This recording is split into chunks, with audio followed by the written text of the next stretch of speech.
আল্লাহ তাআলার রাজত্ব মালিকানা থেকে কেউ বের হতে পারবে না। সে যদিও দাবি করে এটার জন্য কিয়ামতের ময়দানে আল্লাহ তাআলা রাগান্বিত হবেন আর বলবেন লিমানিল মুলকুল ইয়াউম, লিমানিল মুলকুল ইয়াউম। তিনবার এরকম আওয়াজ দিবে যে দুনিয়াতে আইনাল জাব্বারুন, আইনাল মুতাকাব্বিরুন, যে কোথায় আজকে অহংকারীরা, কোথায় দাম্ভিকতাকারীরা, যারা দাম্ভিক ছিল, অহংকারী ছিল, যারা নিজেকে নিজের পৃথিবীতে মানুষের প্রভু বলে স্বীকার করেছে, স্বীকৃতি দিয়েছে, আজকে তারা কোথায়? লিমানিল মুলকুল ইয়াউম, আজকের রাজত্ব কার? তো যখন কোন উত্তর আসবে না, আল্লাহ তাআলা নিজে উত্তর দিবেন লিল্লাহিল ওয়াহিদিল কাহ্হার, আজকে রাজত্ব প্রকৃতপক্ষে আল্লাহ।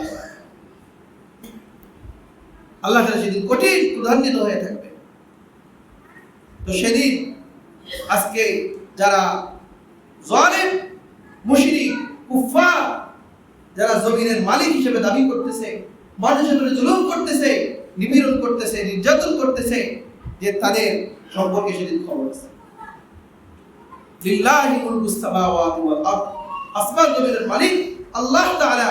সুতরাং জমিনে যদি হুকুম চলে, কার চলবে বলে? আল্লাহ তাআলার চলবে।